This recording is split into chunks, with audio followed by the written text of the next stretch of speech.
તે કોઈ દિવસ જલપરી જોયે? ના ભાઈ નહીં જોઈએ. ચાલ તો આજે તને જલપરી જોવા લઈ જાઉં. ચાલ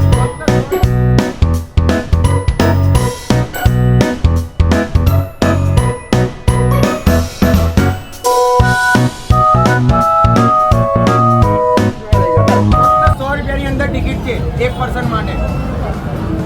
ચાલો જલપરી જોવા સીધા.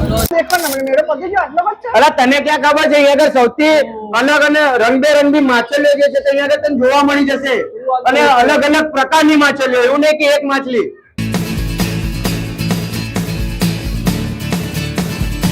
જલપરી છે. અરે તને ક્યાં ખબર છે અહીંયા આગળ સૌથી વિશાળ પાછળ મેળો પણ લાગી ગયો છે. અલા રાજ શું વિચારે છે? અલા મારે ઘરે કશું લઈ જવું પડશે નહીં કે મમ્મી લોકો મને બોલશે તો તને નથી ખબર અહીંયા આગળ સૌથી વિશાળ કટલરીનો સ્ટોર પણ લાગી ગયા છે. અહીંયા આગળ તમને અલગ અલગ પ્રકારની ઘરવખરી અને કટલરીનો સામાન તથા બાળકોના રમકડા પણ મળી જવાના છે. આટલા મોટા વેડામાં છે તો મને તો હવે રાઈડ પર બેવું છે કે અહીંથી જવા જ ના. અલા ભાઈ પણ એક કામ કરીને લઈ જા ને, છોકરું આટલું રડે છે તો. અલા પણ મારે એવું છે સેફટી ની વજહ પર શું છે પણ તો અહીંયા આગળ સરકારના નીતિ નિયમો ફોલો કરીને અહીંયા આગળ બધી રાઈડ ચલાવવામાં આવે છે.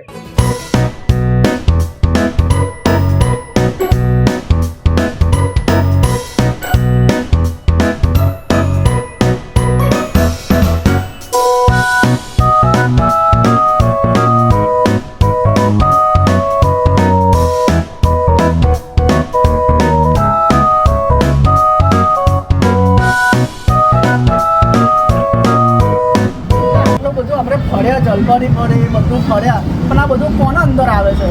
આ બધું ચાલે છે સૌરાષ્ટ્ર એમ્યુઝમેન્ટ પાર્ક એટલે કે કિરીટભાઈના નેતૃત્વમાં, વિશ્વા ચિલ્ડ્રન પાર્ક એટલે કે કુનાલભાઈના નેતૃત્વમાં અને ખાસ હાર્દિકભાઈની ઉપસ્થિતિમાં ચાલી રહ્યો છે આખો આ જલપરીનો મેળો.